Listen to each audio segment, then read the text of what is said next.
Today we're going to talk about Workbook 2A, Exercise 4, and we'll use the textbook pages 13 through 16 to talk about that. On page 13 in the textbook, we see that we're going to talk about a new number, and it is the number 100. We talked last year, of course, about tens. We've talked lots and lots about tens. We have 110 that I represent by a box with a check mark in it, and 10 ones that I represent by 10 dots. The number 100 is represented in my drawings with a circle with a check mark in it. That means it's a full circle that has 100 inside. Anytime you see 100, you know it's the same thing as 10 tens or 100 ones. So if you count all of those, you'll find there's actually 100 of them. We did talk about 100s last year, but we haven't talked about it this year. Let's keep looking at what all of that means. If you look on page 14, it talks about counting the straws or counting the items there. When you see the 100 and 6 more, we could count that by saying there's 100 and 101, 102, 103, 104, 105, 106. We would write that number by putting a 1 in the hundreds place, a 0 in the tens place, and a 6 in the ones place. That represents the number 106. I want you to think about it a minute. You have to have the 0 in the tens place or it would look like the number 16. What does this number mean? This number is a 10 and 6 ones. So that is not what we're talking about if we want to have 106. Look at the next number. This has 100 and 4 tens. So we would put a 1 in the hundreds place, a 4 in the tens place, but we have to put a 0 in the ones place because there is no 1. Without the 0, it's a different number altogether. When I write this number, I mean I have 100, 4 tens, 0 ones. So then look at the bottom of 14. You see the picture with 2 balls of 100, and then there's 2 tens and 3 ones. So that number is 2 in the hundreds place, 2 in the tens place, 3 in the ones place. We read that number 223. Now look at page 15. 15 talks about 1,000.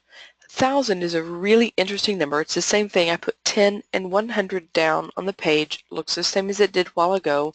But let's talk about 1,000. 1,000 means you have 10 hundreds. Look at the number.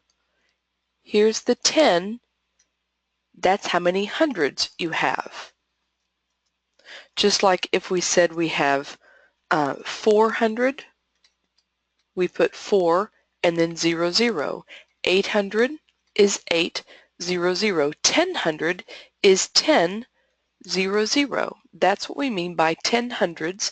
10 hundreds is another name for thousands.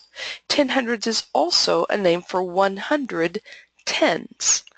We could have 5 tens is 50, 7 tens is 70, 10 tens is 100, 100 tens is 1,000. And of course you can have 1,000 ones. But I think it's very interesting to think about 1,000. I wanted to get rid of all the other colors so we didn't have it on the page. I think it's interesting to think about 1,000 as being 1,000 ones, that's true, but also 100 tens or 10 hundreds. All right, let's go on to page 15 at the bottom. There are 3 hundreds and 4 tens, 6 ones in that picture. 300, 4 tens, 6 ones gives us the number 346. Again, notice every place is filled. There's a hundreds place, a tens place, and a ones place.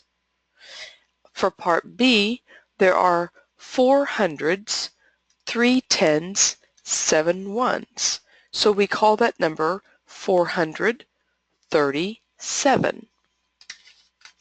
Every time you see a number, think about what each digit means. The digit 4 represents 400. The digit 3 represents 300. The digit 7, I said that wrong, didn't I? The digit 3 represents 3 tens. The digit 7 represents 7 ones. So now turn the page to page 16. This part is on page 16.